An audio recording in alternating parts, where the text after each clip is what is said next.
Hello, sir. Hello. Good morning. Good morning. How are you? I'm doing pretty well. How are you? I am good. I thought we should tell the people what happened yesterday. Yeah. So we go to record, and it turns out that I had gotten dongled. Apple. Yeah. So I brought my mic to where it needed to be, but not the thing that lets me plug it into Lightning. We started up, and I was like, I can make it work. It sounds okay. And then we're like, nah, we care too much. We rescheduled the recording because we're professionals, and professionals care about sound quality. Yeah, I mean, you can't be having, AirPod audio in your ears or whatever. It's not. Speaking of which, a quick rant on this. It blows my mind the number of people that I will hear go on a podcast that I know gets like 100,000 downloads and is like clearly like a pretty big marketing win for them or like an audience thing, and they have terrible sound quality. Yeah, I know. Like, I picked the most echoey room in my incubator, and I'm using these crappy AirPods, and you have to listen to this. I think it's just a lack of education out there. Like, people don't realize how cheap you can get good audio. You're holding your microphone right now because you're kind of in flux and don't have your boom arm thing set up. And still, I don't think anyone's noticed, It's just these mics are that good. Yeah, by the way, you want the Audio-Technica ATR 2100 USB. It sounds amazing. It doesn't pick up extra room noise. There could be construction going on outside. It's fine. If you're going to start a podcast, it costs like $80. I think there's even like a version 2 now.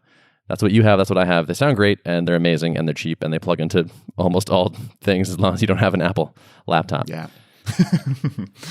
Let's go get that sponsorship from Audio-Technica. Yeah, they should. Yeah. But anyway, we're back. We sound good. We're ready to rock. Oh yeah. We're trying a new thing, recording in the morning, and we've talked about this off air. I think I want to try doing mornings for a little while because I've noticed on recording days, even though this is a fun thing to do and it doesn't take a ton of prep, I've noticed my afternoon leading up to recording, I always have kind of like a background thread going of like, oh, what am I going to talk about today? And I'm just kind of noodling on it, and I think it might be impacting my productivity a little bit, or just kind of like the symptom of having like a hard stop in a day can be tricky. It can either be a good thing or a bad thing. Sometimes you're like, I only have an hour to get done what I'm working on. I better be productive. But if I'm working on a looser, more creative task or something, then I'm like, I've got this hard stop. I don't have time to even get into that this afternoon, So I think we should flip it all the way, and we should go like Jocko Willink style and record this at like 4:30. Oh my gosh. Then it will definitely not interrupt your day. Mm-hmm. It'll just interrupt your REM sleep instead. Yeah. When in doubt, just give up sleep, right? That's good advice, right? We should record 10 podcasts, half at 4 a.m. and half at 4 p.m. and see if people can tell the difference. Yeah, split test. Exactly. You may already be in a split test. Yeah. You may have gotten the B version of this episode, which has totally different content. Yep. Hey, I was thinking, speaking of split tests the other day, it's interesting to me how I haven't used all of them, but it seems like most email tools, customer messaging tools, and things like that, they build A/B testing later in the process, which makes sense. It's not the first thing you start with. It seems to me like a tool should be pushing you to be testing stuff as the default path. Whereas it seems like most tools treat it as like, oh, this is the fancy professional path.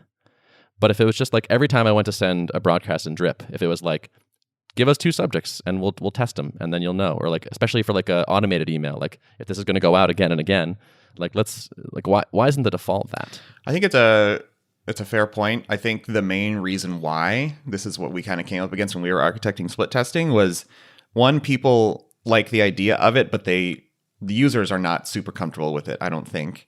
And probably the bigger issue is sample size. Like, most people don't have sufficient sample size to really run like a statistically significant split test. That's probably true, but isn't it better to do it anyway? Like, is it just garbage data? Like, I don't know. The idea behind statistical significance is like, if you haven't reached that certain threshold, then you really can't trust the data. Like, if one's telling you that this is performing better, but you don't have enough sample size, then it's anecdotal. It's not, it could swing the other way. Like, maybe it has low confidence of being actually better. Yeah. But the thing is, if by default you just pick one, you have zero confidence that that's the right one. Right. Yeah, that's versus true. maybe you have a 50% chance that this one actually outperforms the other one, or 60 or something. Who knows what it is? But it seems to me even weak data in a split test is probably better than not testing at all, unless you're talking like, a dozen conversions or something really small where it's just total noise. But then even then the tool could kind of let you know. It's like, hey, you've only sent 20 of these. We're not even to tell you, that one's better than the other. Mm-hmm. Yeah. Just I always have this like not guilt or something, but I'm like, is this the best subject line for this email? It's an important email. I don't know, but I often don't get around to or setting up the A/B test. Mm-hmm. Yeah, it was an interesting experience when we were built split testing in Drip, because I think there's a lot more in it now in its current iteration, but for the longest time there were just a few simple types of split tests you could do. I think campaigns, subject lines, and delivery times. It was, so only for campaigns that were the recurring sequences, not the one-offs. And I think we surveyed the user base and it came up as like one of the top requested features when we were trying to figure out, where to take the product after our initial version of the product. And so we built it. It got very little use.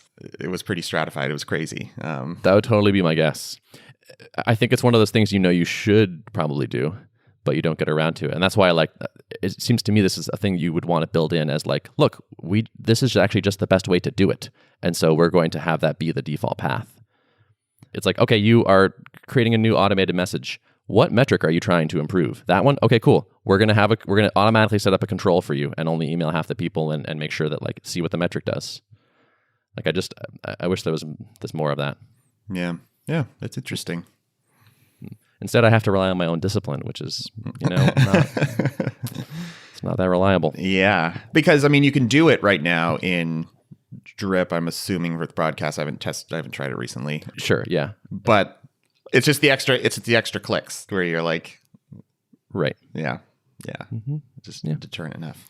There's a big difference between this is how you do it, and then you can opt into this other thing over here, which is more work, but you probably should do. It's like the organ donor thing. It's like if you're already an organ donor and you have to opt out, it's just completely different compliance rates. Yeah. Yeah. Interesting. Anyway, so I sent some emails to our marketing list, or to our just list of people that want to hear about us. So we offered a free trial to everybody. I saw that. Yeah. Yeah. So we're doing it on both plans, the freelancer plan and the team plan, and just sent it everywhere. And now everyone that signs up on the website gets the free trial offer. Turns out if you take a thing that costs $100 and you make it cost $0, you get more people doing it. Who knew? Yeah. Isn't that weird? Yeah. It's we had 50 or 60 in the last week, which is pretty awesome because that's more than we had in the previous month, which is awesome. I'm sure this is not the steady state of new trials because, we blasted 6,000 people or something. But it's still fun to see. It's exciting. And it also feels like there's more, just because more people are getting into the product and using it, there's more tweets that I'm seeing and people talking about it more. It feels like it's a little bit more active there, which is great. Although, of course, we have the flip side, which is I'm looking at the trials and of those 50 or 60, a dozen of them signed up and then have done nothing. And it's well, did they have one user? So what? It's they went through the process and entered the credit card and then maybe installed the app, but maybe not, but then they're just by themselves. So of course we have, that's the downside. So one of my tasks today is to try to bribe these people and get them to move to the next step. We're getting our first versions of our T-shirt today, the prototypes basically. And so I'm going to figure out what we need to change and then start offering these to people, I believe, which is kind of fun to me. You think you're going to offer them this early in the stage of someone just signed up for a trial and you're trying to get them to move forward, or are you going to wait until they're a little bit further along? This is the kind of thing I want to A/B test, right? It's this costs money. So I would like to know this actually does something. My plan was just to go through and just offer it to everyone, basically. It's wherever you are in the funnel, if you're not basically activated, just whatever the next step is, then offer them. If you do the next step, I will say, you can have a T-shirt. Yeah. Again, does that actually move the needle? It would be a bummer if it didn't because we're spending money on it. Yeah. I wonder if there's if there's an easy filter of they have to at least respond to an email from you or something first before they can get the shirt or something, some way to the people who are just really I'm just curious to see what Tuple is, but I have no intentions of moving forward, or I don't have a team or whatever. Some way to filter those people out. But maybe they wouldn't even give you their mailing address in the first place if they're not if they're not engaged or something. I'm more inclined to like not really worry about that too much and just assume that it's like that'll happen at the margins, but whatever. If I can push like one team that would have just never activated into, 6, 7, 8, 9, 10 people, it's like, okay, that paid for a lot of shirts really fast. Yeah. Probably the right approach at this stage. Like, you don't really know what it's really gonna cost you. So just try it at a small scale and then see like if you need to adjust. I do kind of want to know it's working. I do kind of want to have a control group, I think. Otherwise, you're kind of cargo culting. It's like, well, we've always done this and everything seems to work, so let's keep doing it, versus we actually tested this and it had no effect, so let's try something else. Yeah. That's always the hard part of doing things at relatively small scale. It's hard to get that confidence that like, is it working because of what I'm experimenting with right now, or is it just would it have worked anyways? And it's like, the fact that you can't split test reality is frustrating. Super annoying. File a bug on that one. Yeah. But also, I just think it's kind of fun. Like, I kind of like the idea of like we have shirts out there and there's like our logo on the back, and like people might say like, oh, that's cool or cute or funny or whatever. Like, where'd you get that? Like, it could have these sort of follow-on effects. Also, just like seems like a good time to me. I kind of enjoy this idea. Like, we're spreading this thing in the world. We also started doing stand-ups. Oh, did you? Okay. Yeah. Okay. You sound a little apprehensive about it or something. I'm into it. I was apprehensive at first because it felt like kind of going back to some of those like, scrummy big company kind of things. And I was not that jazzed. But it feels like it's giving us a good sense of energy. Like where we sort of start off by saying like, here's what I did yesterday, here's what I'm doing today. Just like being like really on top of what everyone is doing is nice. Like we sort of always kind of new-ish, but like it's nice to have everyone sort of state things. And I think it's kind of focusing. It is for me for sure. It's like I want to get good things done on Thursday so that on Friday morning I can say I got the good things done, and then I'm going to do more today. And it just kind of applies like a little bit of social pressure, I guess. I've actually been digging it. I think that was like the first element of structure that we added on at Team Drip once we started feeling the need to kind of have a little more information sharing going on, or a little bit more goal setting or whatever. And I think it's one of those things where you can do it in a lightweight way that doesn't turn into overly burdensome, Yeah. So. Yep. So yeah, I feel good about it. I'm into it now.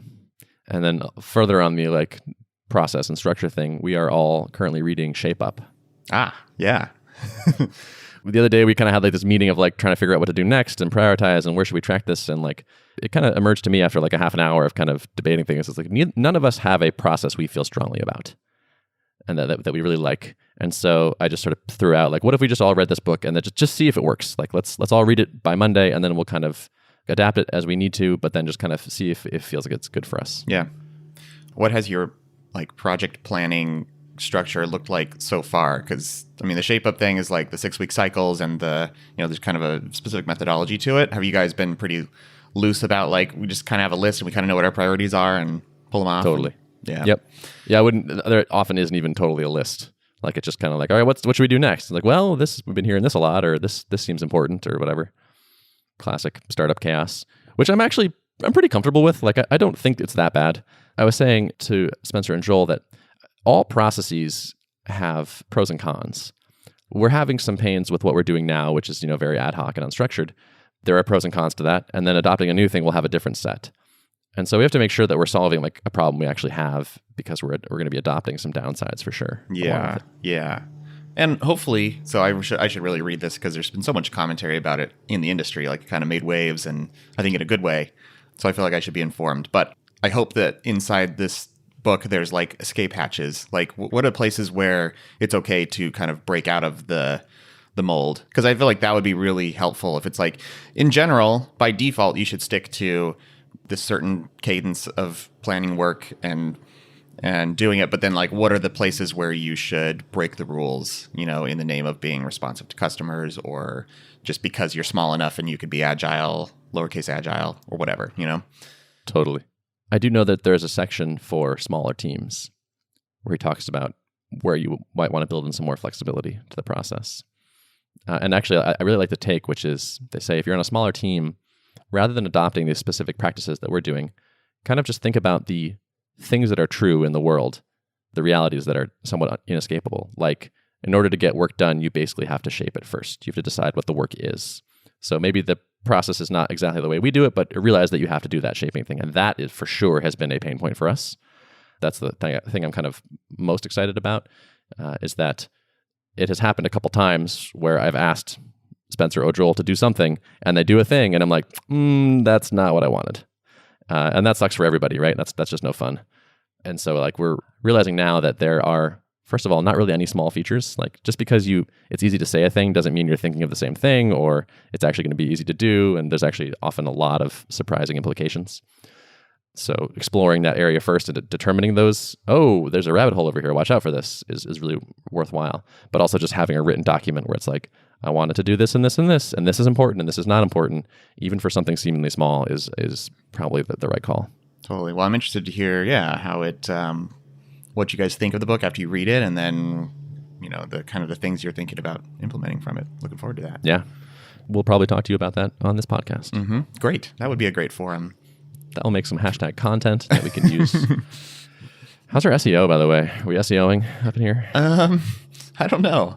I think we should do some keyword stuffing in the podcast. Yeah. Yeah. Like we should just say words.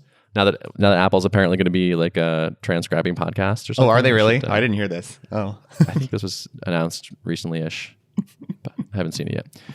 But anyway, what's going on in your world? My world is going pretty good.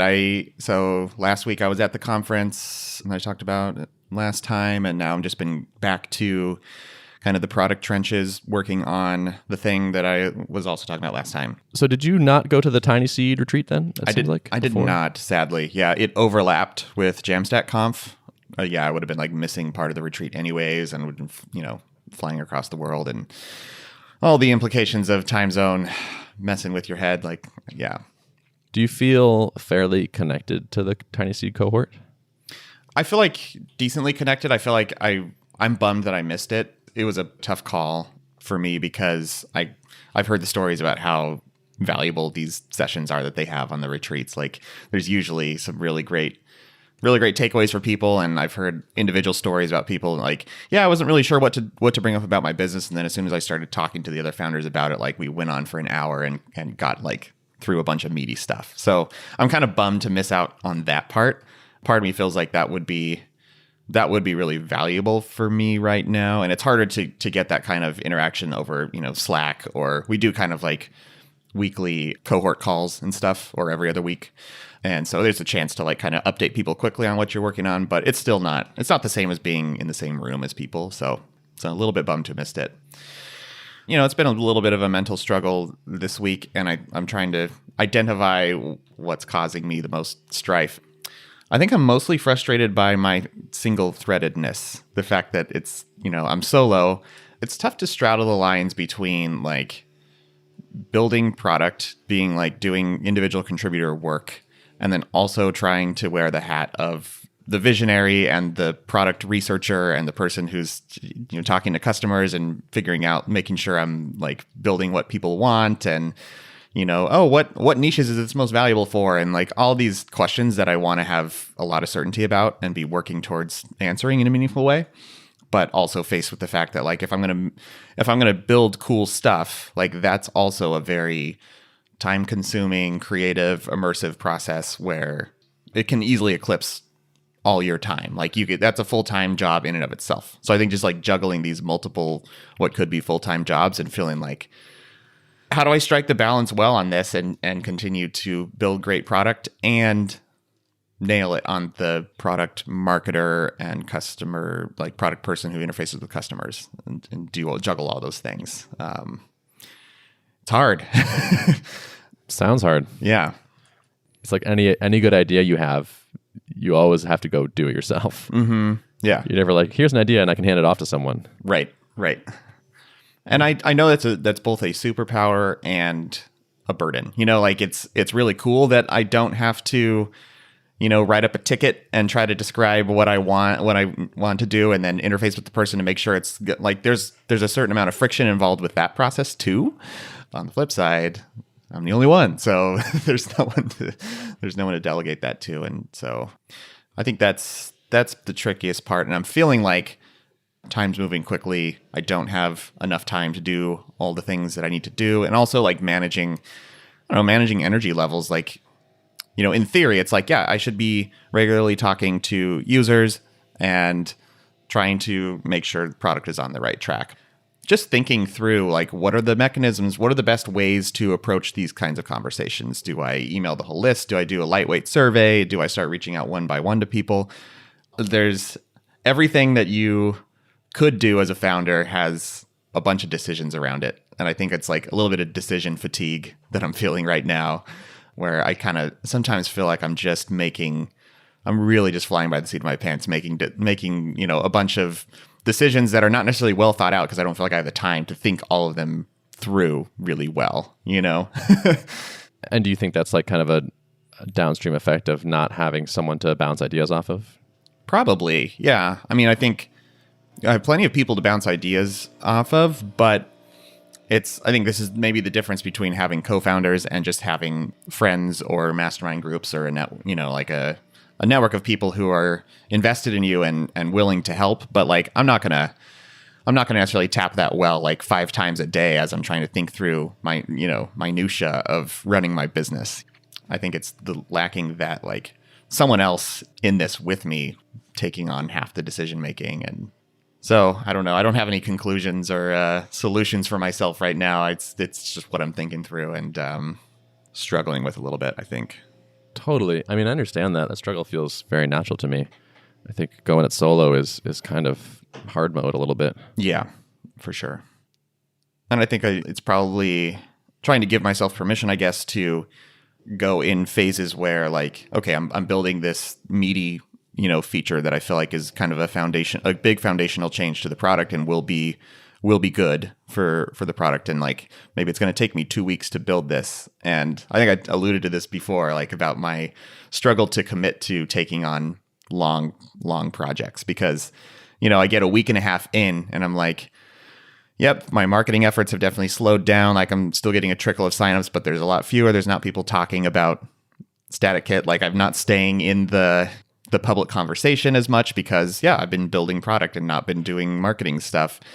And that starts to weigh heavy on me. And I start to feel like, oh no, am I slipping on that front? But I kind of feel like I need to give myself permission to just go deep on building this stuff and then plan to, once that's shipped, then like, all right, now I'm going to reemerge and flip back over to more of the, marketing and product person role. Do you think it would make sense possibly to have like a part-time marketing person to hand things off to? Maybe. I haven't really thought about what that would look like. Yeah.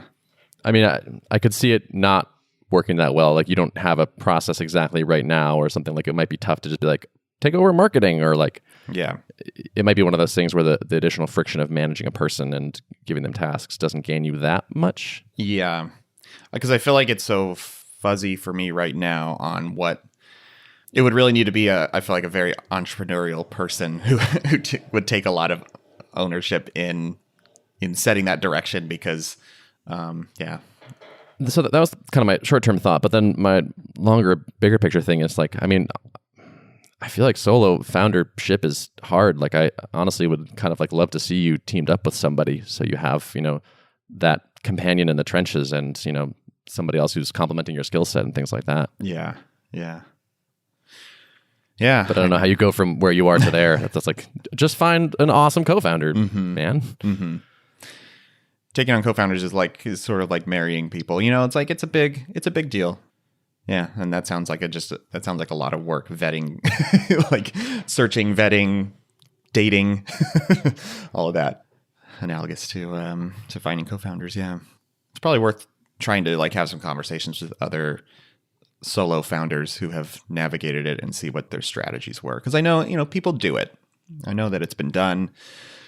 But there's always a million different factors that go into every business. It's hard to generalize things. So some solo founders probably hit on something that just kind of like right place, right time, and just had a naturally easier time. And so I want to find some who had to really grind it out to see what I imagine the benefit will be less like I had this tactic or this thing that worked for me, and more kind of like commiserating and also like being like, okay, this is possible. This person is a normal human. They figured it out. this is doable. That might sort of help spike your energy levels back up again. Yeah. I'm also like so vulnerable to being influenced by the state of the business. Like I think all of these concerns that I have would be much like I wouldn't be worrying about them if like I scored $1,000 in MRR this week. Like I would be like, oh, everything's fine. Like, yeah, I'm just gonna build product and then I'm gonna switch over to this, and like I wouldn't be so anxious about all this stuff. So and it frustrates me too that I'm allowing myself to get all in my head about the struggles of solo foundership purely because I'm maybe not happy with my conversion rate to paid right now or whatever. It's yeah. Let me know if you figure that one out. yeah. Yeah, that's the central struggle, right? It's super hard to not feel tied to that. Yeah. I think. Yeah. Well, not to be a downer, man. No, it's cool. I mean, I like the realness. Yeah. And the honesty. Yeah. I don't know if we can put a tidy bow on it. Probably It's not. just kind of it is what it is this week, I guess. Yeah. To be continued. I mean, that's what this is, a story. One thing that has struck me listening back to our old episodes is that sometimes there'll be an episode where I'm just like down. I'm kind of bummed for sure. And then like the next week it's like different person. And it's only 1 week apart. And it's like, oh, well, yeah, I remember I was like really upset about this thing and I was feeling really stressed about that. And then it turned out on the next Friday, I didn't care at all. Mm-hmm. Mm-hmm. So maybe just keep a little bit of keep the recency bias in mind and realize like it could just be a couple days and you'll be feeling good. Yeah. Yeah. I know I'll feel really good once I ship this thing that I've been working on, and like I have a whole slate of decisions left to make around, all right, I have this cool new stuff. Now, what do I do with the hundreds and hundreds of users who have created accounts and have forums? Like, how do I get them smoothly transitioned over? You reach certain points in the cycle of building a feature where you're like, all right, I feel really good about this. And now I need a migration plan for everyone else. Like, I really just don't want to spend the time to do that, but you have to, man. Yeah. That is the part of things I am worst at. Is that like the last 20% where it's like it's all figured out and now we're just pushing the things down the hill. Yeah. It's like, ugh, I'm so bored. Next thing, please. Yeah. So I feel your pain. Yep. All right, man. Well, good chat. Yeah. Good chat. Appreciate the honesty. Oh yeah, of course. Do you want to wrap it? Yeah, let's wrap it. All right. Show notes. Show notes can be found at artofproductpodcast.com. Thanks for listening. We'll see you next time.